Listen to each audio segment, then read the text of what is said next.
लंबे वक्त से यूक्रेन के साथ जंग में उलझे रूस के राष्ट्रपति व्लादिमीर पुतिन ने अब एक ऐसा फैसला किया है जिसकी वजह से पूरी दुनिया का नक्शा ही बदल सकता है। पुतिन का यह फैसला परमाणु हथियार और उनके इस्तेमाल से जुड़ा हुआ है, जिसकी वजह से दुनिया पर फिर से जंग का खतरा मंडराने लगा है। और अगर ये जंग हुई तो फिर तबाही के अलावा इस धरती पर कुछ भी नहीं बचेगा। नमस्कार, मैं हूं अविनाश और आप देख रहे हैं अनकट।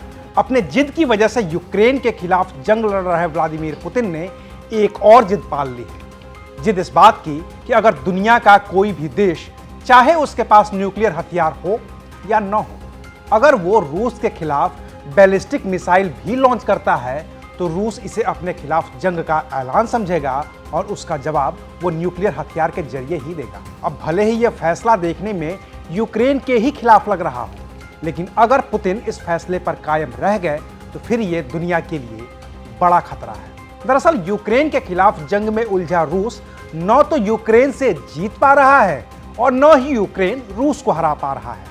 ऐसे में ये जंग चलती ही जा रही है, जिसमें रूस के विरोधी अमेरिका से लेकर फ्रांस और ब्रिटेन तक यूक्रेन के साथ खड़े हैं। अभी हाल ही में अमेरिका ने यूक्रेन से यहां तक कह दिया कि वो रूस के खिलाफ और भी घातक और लंबी दूरी के हथियार का इस्तेमाल कर सकता है, और यूक्रेन ने ऐसा कर भी दिया है। ऐसे में यूक्रेन के हमले से बचने के लिए पुतिन ने अपने देश के न्यूक्लियर डॉक्ट्रिन में जो बदलाव किए हैं वो बेहद खतरनाक है। राष्ट्रपति पुतिन ने जो बदलाव किए हैं उससे रूस को परमाणु हथियारों का इस्तेमाल करने की छूट मिलती हुई दिख रही है। पुतिन के नेतृत्व में रूस ने तय किया है कि अगर कोई देश रूस के खिलाफ ड्रोन से भी हमला करता है या फिर किसी बैलिस्टिक मिसाइल के जरिए भी रूस के किसी भी हिस्से को निशाना बनाया जाता है तो रूस उस हमले के जवाब में परमाणु हथियारों का इस्तेमाल कर सकता है। अब यूं तो यूक्रेन के पास कोई परमाणु हथियार नहीं है, लेकिन यूक्रेन के पास ड्रोन और बैलिस्टिक मिसाइल हैं जिसे उसने अमेरिका और दूसरे नाटो देशों से हासिल किया है।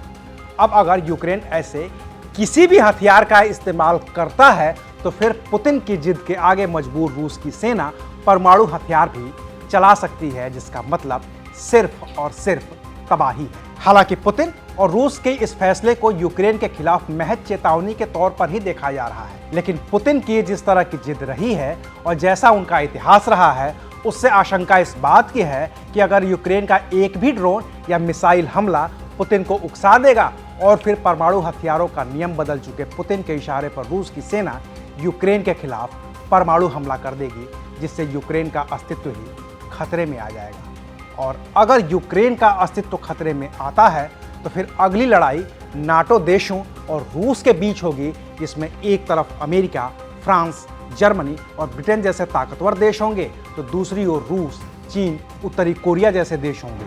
और अगर नौबत यहाँ तक आई तो ये लड़ाई पारंपरिक हथियारों से नहीं बल्कि परमाणु हथियारों से ही लड़ी जाएगी, जिसकी भयावहता का अंदाजा लगाना भी बेहद मुश्किल है। शुक्रिया।